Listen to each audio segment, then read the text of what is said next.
What's up guys, my name is MrGreen and in this video we're going to be talking about The Founder. So The Founder is I don't want to say old movie, it came out like 5 years ago I think, here's the number, and it's about the creation of McDonald's, everyone's favorite okay fast food restaurant in the United States of America. So in this video we're going to talk about what's good about the movie, talking about what's bad, and I don't know about Bluray review, so this means this is another episode of Netflix review. We're going to read just another Netflix review, so we're going to use our trusty Netflix and jump right into it. So if you asked me a month ago what movies I was most excited for, I'd probably say Zodiac, Jackie Brown, Birdman, and The Founder. And as you can see, at least with the last three, they all have one common factor. Michael Keaton. I love Michael Keaton. I don't like Christian Bale's Batman, I like Michael Keaton's Batman. He is Batman, always will be. I loved his Beetlejuice. I loved him in Spider-Man. He was like one of the best parts of the other guys. I love Michael Keaton. Michael Keaton is amazing. Mr. Mom, you should go watch Mr. Mom. I'll leave a link for Mr. Mom's Blu-ray in the link down below. And you should go watch it. Just watch all of his movies. Do a Michael Keaton binge. It'll be fun, I promise you. And I was really excited for this one, and I honestly couldn't tell you why.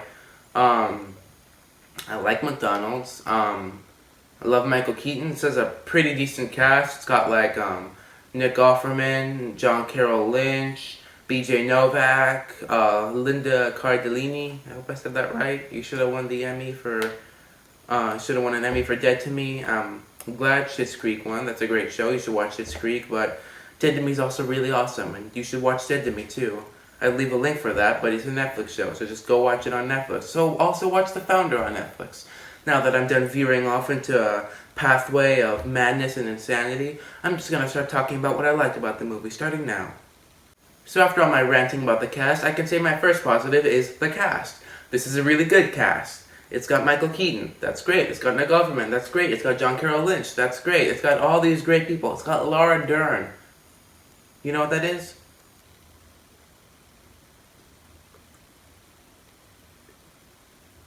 There wasn't one wink link in terms of the cast. The writing, this was also a really well written film.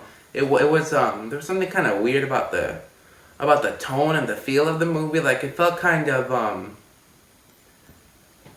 I don't want to say standard, but it felt very 2010s about the movie. If when you see it, you'll know what I mean, but it feels very 2010s. Another movie made by the same director, whose name I can't remember because, you know, efficiency. But he directed Saving Mr. Banks. That was also a really good film, but that also felt very 2010s. Something about this guy, it just feels, modern when he's trying to capture classic time periods. But I'm not docking points from the movies. You should go see both of these. Go see Saving Mr. Banks, too. It's a great movie. It's a good movie. But she has something about it. I don't know if it's the way it's shot. It's shot well. It's written well. It's written pretty good actually. But something about it just felt very modern-y. But the direction is also pretty good. I think the score was kind of I was really excited about the movie, and again, I'm not really sure why. It's a Michael Keaton movie, and I love Michael Keaton, but I don't know why I was super excited for this one, and it was a pretty solid movie. Will I rewatch it? Probably. It's just a really good movie. I did really like the ending, though. The ending and the beginning. How they kind of bookend each other. I like that. They handled that pretty well. I also like the way they handled the relationship with Ray Kroc and the McDonald's brothers. When the film starts out, Ray Kroc is kind of like a salesman down on his luck, and you're like, oh, that sucks. And then he stumbles upon McDonald's, and you're like, hey, that's good. But like around the halfway point, you're like, oh, wait a minute. This is actually all bad. We're cheering for the wrong person. Oh, no. And I really like that. That's good. How they kind of trick you. Like, they kind of think like, oh, you were actually rooting for this person? Yoink, you should actually be rooting for this person. This is the person that you want to win. And you're like, oh, shoot. That is who we want to win. But wait, there's only this much time left in the movie. We're not going to be able to do it. So, oh no, he just destroyed these people's lives. But that's what we were rooting for, so I guess we got what we want. That's good. That's good filmmaking, and I really, really like that. In terms of negatives, I feel like it kind of just shoehorned BJ Novak in there. He just kind of shows up, and he's a very essential part of the movie, but he doesn't come into like after halfway. And I was like, whoa, you're here now. Hi. And oh, you're actually really important to the movie. I see. Oh, wow. But he just kind of felt just like, hey, you should actually pay attention to this person. And I'm like, wait, who is this person? Doesn't matter. We're moving on to the next scene. Okay. It just felt kind of like, it felt a bit too spontaneous.